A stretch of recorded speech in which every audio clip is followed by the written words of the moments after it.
shelter that are waiting for their forever home. You can also click on the link from the page to fill out the animal adoption application form. Thank you for helping us spread the word about our four-legged friends at the DeWitt County Animal Shelter who are ready to be adopted. And remember, a healthy pet is a happy pet. Shane here from Highway 51 Exchange, just south of Clinton. Let us service your lawn and garden equipment for spring with our quick turnaround and service specials for free pickup and delivery. Click our icon on DeWittDailyNews.com for details. Longview Community Bank is now open in Clinton, investing in rural Illinois. I'm Vice President Nate Sams. Stop by for a visit or to find out how we provide real local banking. Click our banner ad at the top of the local news page on DeWittDailyNews.com. 80 million listeners depend on AM radio to always be on, delivering news, sports, talk, traffic, and weather reports you can trust. AM radio also delivers vital emergency information when you need it most. Text AM to 39179. Tell Congress to pass the AM Radio for Every Vehicle Act to keep AM radio in cars. Message and data rates may apply.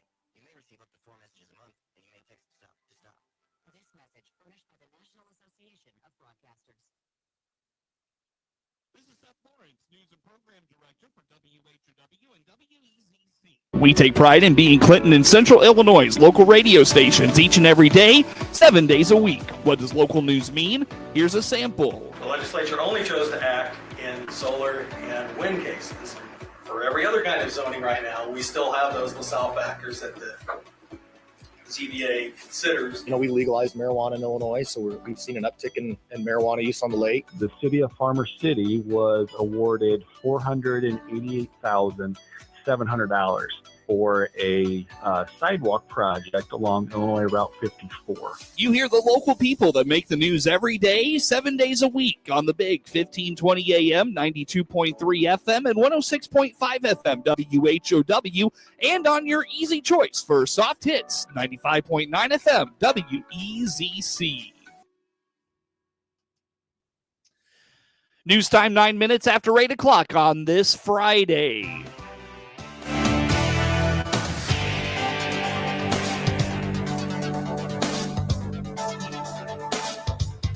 Top of the morning from the newsroom of Regional Radio and DeWittDailyNews.com. I'm Seth Lawrence with this expanded 8 o'clock newscast. It's been nearly a year since Clinton's strategic plan has been in place, but very little of it has been acted on.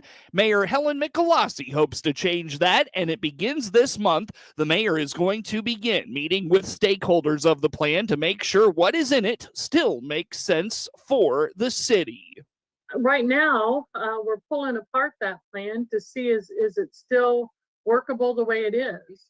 So pretty soon, I'm going to say maybe July, August, we're going to start actually sitting down with groups and saying, this is what we thought when the plan was developed.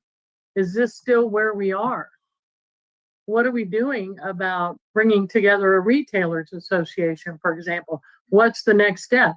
So now it's time to pull this apart and say, where are we going? And let's get going. Mm-hmm. If we're gonna do this, then what's the first step, and then take that first step. That strategic plan was approved quite some time ago. So now we need to look at the plan and say, yep, okay, this still makes sense just the way it is. So now it's time to look at the timelines, right, that were developed in, and the goals and the objectives, and say, if these are still true and valid just the way they are, now we start holding ourselves accountable to start working on implementing that strategic plan as it may need to be tweaked. Mm-hmm. As the process plays out, the mayor says it is important to communicate with the city council and the community about where they are and how it is going. I think we're going to have a meeting the first couple of weeks of July is my hope, to pull folks together who were part city folks and maybe law enforcement and financial and all the folks together to say, here's what we all agreed to back then. Mm-hmm. For this strategic plan. What does this look like right now? And let's start talking about it, including they put in the strategic plan, a new city hall, a new fire station, new digs for the police department. So what does that actually look like? You have to have the pragmatic conversation now, Seth, that says, what is the actual need here? Mm-hmm. And how we stepping this out? It's great to say we're going to have all these things. how are we going to pay for this? What's our timeline, really our timeline for this to get this done? And then I need to start reporting in a few weeks at the council meeting on where we are on that strategic plan. We need to be sharing with the community, hey, since the last meeting or once a month, I'm going to say, hey, this is where we are. This is what's been done. Because the community, they have a right to know where we are and that we're making some progress on this plan. Marketing Clinton to the area and beyond is of particular interest for Mayor Michalossi. She believes there are some great attractions to bring people to Clinton and DeWitt County and wants to showcase those. A big part of what's of interest to me is the overall presentation of our community to the rest of the world, Seth. So it's about showcasing our community, bringing more visitors here, which in turn will then support our businesses we currently have. Mm-hmm. It's showing off what Clinton has to offer and doing that in a tangible way. So I've been talking this week with a lot of folks and gaining a lot of support of volunteers to say the entrance to Clinton in all directions, it says, welcome to Clinton, needs to look like we mean it. Mm-hmm. And so that means all those flower beds that have had nothing done in all those areas, there's a lot of folks stepping up and saying, hey, I'd like to help do something. Can I help with that? Mm-hmm. So tangible things. We say it, we have some action. You can have meetings all day long, but you have your meeting, and then what does that look like? According to Mayor Michalossi, to keep the process from getting bogged down, accountability is going to be the key. Starting Tuesday, January 1, DeWitt County will have a new public transportation option. Tim Gadberry, director of Piatt County Public Transportation, or Piattran, says they've operated in Piatt County for over 40 years, meeting the community's transportation needs. Yeah, fantastic. Yeah, we are a county transportation entity. We are public transportation. We are a door-to-door demand response. That just means, it requires calls and scheduling rides ahead of time. Piattran has been around for about 43 years. I think we started back in 1982. Mm-hmm. I haven't been here that long, but the transportation agency has.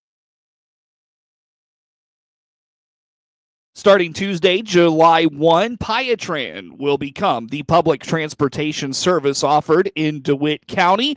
Gadberry explains you can contact them on the phone to make those appointments, and notes they are also partnering with Encore to provide morning and evening transportation for those individuals. Well, like I said, we are a public transportation agency, so anybody can ride. We take people to doctor's appointments. We take people to the library. We take people to the grocery store, basically whatever they need.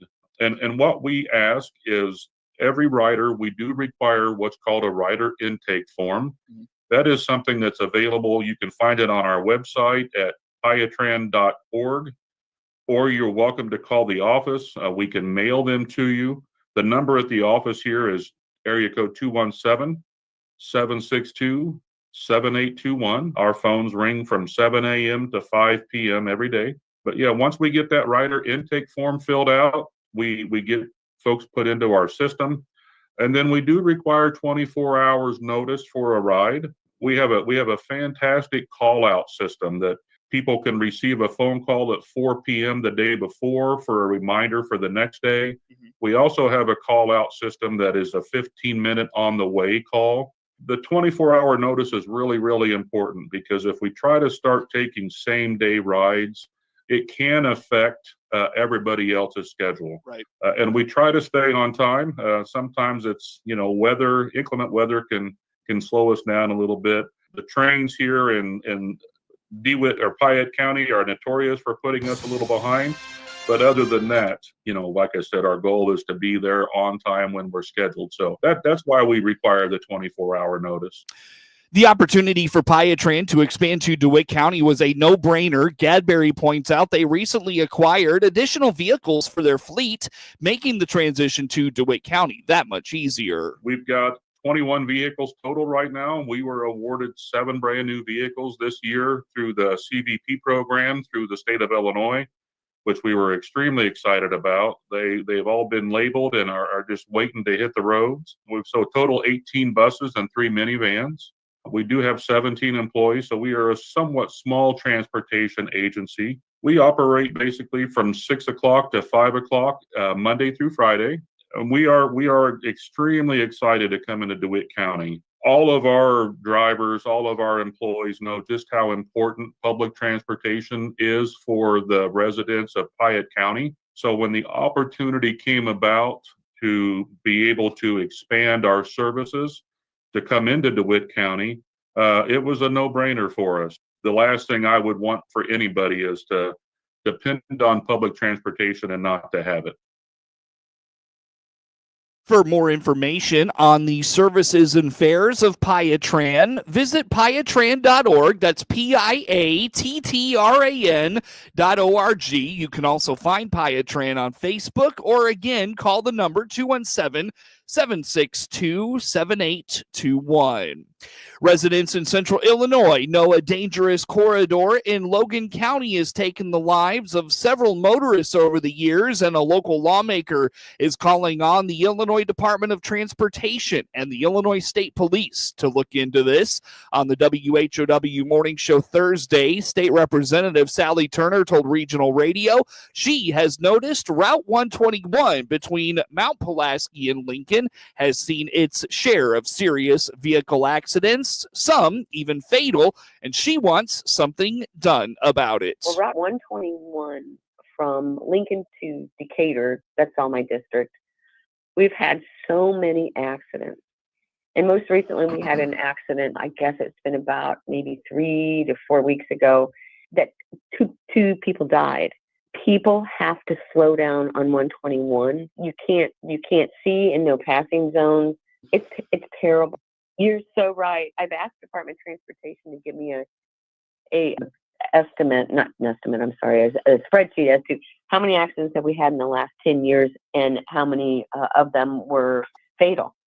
So I think that's something we need to look into, because something's wrong, whether it is we need to slow that traffic down or put more no passing zones. Something has to happen, because we cannot have this continue to occur to our citizens driving back and forth. The Lincoln Republican says the area between Lincoln and Mount Pulaski is particularly treacherous. She says the terrain is not great for passing, and many motorists get in a hurry in that area. I'll say that I've noticed in the last 5 years, the accidents that I see and I note are from Mount Pulaski to Lincoln. And I would venture to guess that's because there's not a lot of places to pass in those areas. And there's so much tailgating, and it's just dangerous. Anyway, I've asked the state police to pay more attention to that area as well, and they are happy to do so. I'm hoping that'll help slow things down and save lives. You know, you leave 5 minutes earlier, you'll get there in plenty of time. Saved your life and someone else's. Route 121 connects Lincoln and Decatur, and Senator Turner says between the traffic heading to those two communities plus the agricultural use it gets, it is a very busy road and is encouraging motorists to slow down and be patient. Technology can be a great tool that is used for good, but it can also be used as a weapon. We are more connected than ever through technology, and while convenient, there are many ways a domestic abuser can use technology to control their victim. Andrea Coker, Director of Services with Willow Tree Missions in Piatt County, explains almost every piece of technology has tracking capabilities, a camera on it, or is connected to an app on our phones. Yeah, it's like everything else. Technology is an awesome tool for us to use, but at the same time, it becomes also a tool for abusers to use. Also, like literally as I'm standing here, I'm thinking, even giving this information, it's like becoming outdated as I talk, because the world of AI is going to continue to change everything as well. So I was like, am I giving a presentation today that's super outdated already? But anyway, here's what I know for sure, as of today. So truly technology makes our lives a lot easier. The downfall is that we also tend to be connected together, especially whenever we're in a relationship. Looking at my own life. So we, are cheap. So we have like my entire family's on one phone plan. Like my parent, my mom, my in-laws, my husband, all of us, so that we can like do shared life. Like the downfall of that is that we're all connected, literally. Like we share the same data and whatever. While none of us care what each other do, I have the power to see it if I so chose to. And that's just with phones. Other kind of like common connected devices are things like Apple AirTags, which people are putting on everything, Alexas and Google Plays in people's houses, cars. Our cars are connected oftentimes to apps these days. Even our thermostats, our electrical outlets, stereos in our televisions are connected to apps. For a long time, security cameras and motion detected lights and things like that. But now those can activate each other and be controlled by our phones completely to be turned on and turned off. Also locks on our doors, our appliances, general cameras like hidden around our homes, formerly known as nanny cams, kind of the same thing though, like intent to be hidden. Our pet feeders, the like automatic feeders for pets, which often have cameras, and even toys that kids have. So all of those like independently are great. They can do so many cool things, but whenever you're living in a world of DV, every single one of them becomes a pretty major issue or is a threat. A major component of domestic abuse is an abuser having power and control over a victim. Technology can be used to make a victim fear their abuser is always watching them, even when they are apart. I think one big component of domestic violence is power and control, which we've talked about a lot. So a big piece to maintain power and control is to make sure people are constantly living in fear. If you're living in fear, you're on edge, you're more likely to act in a way that your abuser wants you to act. It's a controlling factor to have someone constantly living in kind of this fear. So if all of a sudden you're watching TV and your TV turns off at the same time that the locks on your door start to spin, at the same time that your Alexa starts to play a song that you didn't select, there's this fear and this uneasiness that comes with knowing someone else is listening, someone else is watching and controlling the things that you're doing or the things that you have. Safety planning is an important part of getting out of a domestic abuse relationship, and Coker indicates the same is true when you're being tracked. It's important not to alert an abuser you are taking steps to end the tracking, or else the situation could become dangerous. So a big thing is that whenever you are being tracked, there's kind of two ways to look at it. Whenever someone's using technology to keep tabs on you, it is really important to be aware of it. And even more important, to not necessarily act on it. So there's a big component of safety planning, as we've talked about many, many times, of getting out of a relationship. The same comes for being tracked on technology. If you cold turkey start changing every password, ending all tracking opportunities, the abusers they're going to react. They're going to know. They're going to have some sort of reaction to that. We know that the most dangerous time in a relationship is whenever the relationship ends, ultimately because they've lost the control. They're trying to regain that control. They'll do anything to get the control back. So ending someone's access to you that they've had freely can also spark a pretty major reaction that may not necessarily be healthy or safe in any way. We'll have more with Coker on technology's effects on domestic violence next week on regional radio. In the meantime, find out more about all the services provided by Willow Tree Missions by visiting willowtreemissions.org. You can also find them on Facebook. Get news anytime from your computer or mobile device at DeWittDailyNews.com. That's DeWitt County's #1 source for news, DeWittDailyNews.com. A look at local sports comes up next.